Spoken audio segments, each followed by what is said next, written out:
Well, Julianna, life as a champion, what have the past couple months been like for you? I was just telling Brett the most gratifying thing for me from becoming champion. I think in the beginning I put myself in a box and I was like, I can't wait to be an inspiration for women and moms and young girls. I shouldn't have put myself in that box because I now realize that I was an inspiration to men and women, young and old, kids, boys, girls. I have been contacted by all walks of life. And for me, that is more gratifying than any belt, than any amount of money. They were inspired by my performance and they really, really like me. So I'm excited about that. That to me is the best. That's awesome. What were like the first few days like, right? I mean, to just process. I mean, obviously that it's famous, that moment you didn't really know, but as it's just soaking in and what all has happened, what were those first few days like? I didn't sleep for 3 days straight. I didn't sleep. I didn't want to miss a thing. I felt like if I slept for 3 hours that I was just going to miss, some more action. So honestly, the first 3 days were a blur. I was a zombie, but I was a happy zombie. I was excited and I didn't want to miss a thing. With that being said, I expected this of myself. I expected to win. I expected to walk away with that belt. I didn't know if I was going to walk away with one arm or one leg. I just knew that at the end of the night, I was walking away with that belt. With that being said, it's cute. It's awesome. I checked that off the goal list. But what's next? I want to talk about the future. I want to talk about what's next. That's what I was going to ask, right? I mean, you work to this point, right? And then I guess you have to reevaluate your goals, I guess. I mean, how does that work? I mean, like I said, I expected to win the belt. I expected to be a champion. And so for me, not only was I not surprised, but I was, after the first week, ready to go on to the next thing. What are we going to do next? How are we going to obtain this belt? I need rubies. That's all I care about. Rubies, rubies, rubies. Nice. And of course, you offered that night the rematch. You said, yes, we can absolutely do it again. I'm curious, with the rematch, is it about because you feel that she deserves it or it's needed, or is it almost just something like you want to make sure that, hey, we're going to make sure there's no questions about this? The problem is that when you fight somebody that is that dominant of a champion, that hasn't lost in 7 years, that's never tapped out in their career before, that has literally been dominating and getting girls out of there in seconds and just knocking people out left and right. When you beat somebody that dominantly, that should have been enough. That should have been, done. On to the next one. But there's still naysayers out there. There's still people that say that was a fluke. There's still people that think that, whatever the excuses were, she had COVID, she was sick, she was hurt, whatever the issue is, I want to lay it to rest one more time and silence the naysayers. And so, yeah, we can run it back. Whenever you want to do it, we can do it. What do you think when you hear that, when people go, oh, yeah, I mean, it was great, but she caught her on a bad night, or any of those excuses, right? Like, does that piss you off, or does it motivate? Like, what do you think when you hear that? No. You can't get offended anymore. You know what I mean? The times that I cried, we're over and done with. You got to have thick skin. If I paid attention to every horrible thing that people said to me, I would have jumped out of a window a long time ago. This is fighting, and there's a lot of people that love fighting, but they don't really know a lot about fighting. And so this is just an opportunity to have people come on my journey with me and recognize me as the new champion and to do this with me. Together we can be stronger. And if they just want to follow along and just join me, I would love that, And if I got to show them one more time, then I'll show them one more time. Nice. The opportunity to be on The Ultimate Fighter, was it a no-brainer for you? I mean, is it yes right away? Did you have to talk about it?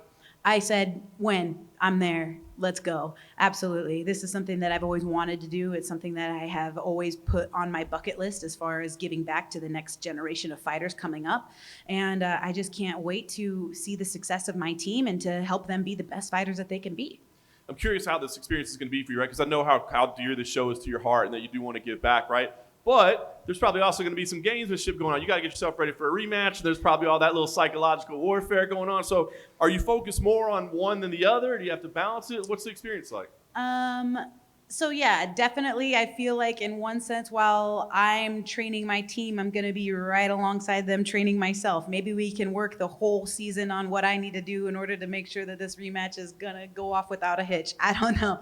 I mean, it's just as much as about them as it is about me. But let's not forget, I got to fight at the end of this, and I need to make sure that I'm the best fighter that I could be as well. So again, let's go on the journey together, team. Let's be a family. Let's make these lifelong bonds, and let's have the best season ever. I'm excited. thought the face-off was a little cordial. I expected a little fire from you, if I'm being honest. What do you think? I mean, are we going to be playing a little mental games throughout the year? Are they going to be talking, or is it going to be reserved? Listen, it's not going to come from me on my side. I mean, if she wants to throw some punches, we can do that. Trust me. Nobody puts baby in a corner. Like, I will be fighting back with everything that I have.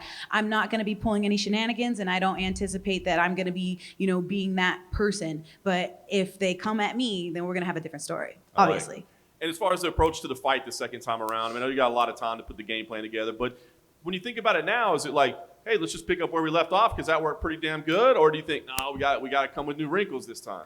There's definitely going to be some things that I need to work on, absolutely. And a fight never goes 110% exactly how you thought it was going to go. You might get your hand raised, but there's always going to be little mistakes and little things that you can fine tune and make sure that you do better. So with that being said, there was things in the first fight that I was very disappointed in myself on, and those are things that I'm going to focus on changing for the rematch. Nice. I guess the last thing for me, obviously you got production schedules and all that stuff, but ideally for you, do you have a time plan, a date on the calendar schedule as when you'd like this rematch to happen? I had mentioned summer, but it all depends. Now that I have got to this point in my career, there's other things that need to get settled out. So it's going to depend on me. It's going to depend on her. It's going to depend on the way things go. And when we hit up, the old UFC brass. So we got to all collectively work together. And when it makes sense for everyone, then we'll fight. Oh, we talking about a couple zeros on the check? Is that what we're talking about? No, I didn't say it. You did.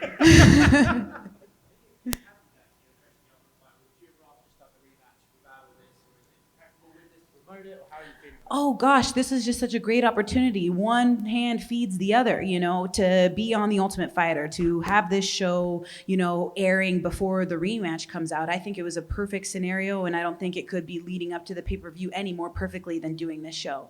She's obviously changed gyms now. She's moving on, and she says that this was kind of going to happen at this point of her career anyway. Do you sort of believe that, or do you think maybe she's making adjustments that don't really need to be made because she's not really sure what went wrong? No, I absolutely do believe that, probably because she's probably felt this way for a long time. She's at a one-stop shop at American Top Team, a McDonald's cookie cutter type of gym where they're just throwing these guys in and out, and everyone trains with everyone. You got Jorge Masvidal, used to be friends with Colby Covington, used to be friends with Dustin Poirier. Now they all hate each other, but they still got to train in the same gym. It's awkward. Do I trust these people? Do they have my best interests? Are they telling people about me? Are they watching me what I'm doing like a hawk, and then, this information is going to get leaked out? It's a lot of paranoia. It's a lot of people making sure that they have your best interests. And so I don't know exactly what happened, but I feel like that's definitely some part of why she feels like she needs to leave, especially with, them saying, well, Kayla Harrison's the team captain. How do you feel about that? But now Kayla Harrison is, my training partner. But now Kayla Harrison wants to fight me for a $1 million fight. You know what I mean? It's like, who's really your friend here? You can't trust anyone in that gym. And so I anticipate if she said, this was a long time coming, I believe that. I really do. With the Ultimate Fighter, how competitive are you going to get in terms of your teams versus hers? Because you said, this has to be about you as well. You've got to fight her at the end. But is the fights between the people on the show going to be an extension of you guys, or how are you treating that? When it comes to fighting, and I'll just throw this forewarning out there, where I'm from, people would beg me to be their corner. And I think it's because they respect me as a fighter, but I also think it's because I'm very loud. I have a very loud voice. It carries. Yeah, no, it carries. So they would ask me to be in their corner because they know that if they get in a pinch, not only do I know what I'm talking about, but I'm very loud and they're going to be able to hear me. So I'm just throwing it out there. Please just caution to the wind. I am probably going to be the most annoying corner on earth. However, if these fighters are fighting the way that they should, and if they're doing what they should be doing, you won't hear a peep out of me, And I want to make sure that they're the best fighters that they could possibly be. And so I'm going to get them ready for these fights in the short amount of time that we have. And I'm going to hope that I'm not squawking like a bird in the corner and that they're just going to do their thing and that they know what they're doing. But of course, with that being said, you're going to hear me. After your fight, obviously there were some questions and some comments about motherhood. Was there any part of you that was kind of like, hey, this is being sidetracked to this thing that shouldn't be a big deal? How annoying. So here's the thing. I'm still learning. I'm still going on this journey. This is something that I had worked for the last, 13 years. It wasn't something that happened overnight. It meant so much to me. So when you win the biggest fight of your life, like I step 1 foot outside the octagon and they're already in your face with the camera and being like, how does that feel? You know what I mean? So it was such a very emotional time for me. And I have a problem with sticking my foot in my mouth. And sometimes I feel like I need to take a beat, hear what the reporter said, and then answer from there. And so I'm still learning, and I don't even remember what the question was. I've not looked back on it because I'm still like mortified, embarrassed at the second that I win the biggest fight of my life, I'm getting canceled after 2 minutes, So for me, it was horrible, a horrible experience, and I used poor choice of words. But absolutely, Amanda's a mom champ, I'm a mom champ. When you got kids, you're a champ in all your kids' eyes. There's dad champs, there's mom champs. So anybody that has children can attest to the fact that your kids look up to you like you're a champion. And so everybody's a mom champ, everybody's a dad champ. I didn't mean it like that. And, I didn't by any means make or have any ill will. It was just an exciting moment, and my words were misconstrued. Do you think that there'll be a chance for the two of you to talk about that maybe, or do you want to just let that rest and never mention it again? I think she kind of understands that my words were misconstrued. I think she knows what I meant, and I made probably 10 interviews right after that whole situation, kind of addressing what I meant and how my words were misconstrued. And I know that she understands that because I saw in her comments, yeah, I heard what she said, and okay, it's over, it's done with. I hope that she's not still, been out of shape about it, because she absolutely is a mom champ. Thank you. Yeah, no problem. Being cancelled. You were on the Joe Rogan show recently. I'm curious if you have any thoughts about what's happening to him at the moment. I can't speak for Joe. I can only speak for myself, and I took a little heat on that as well.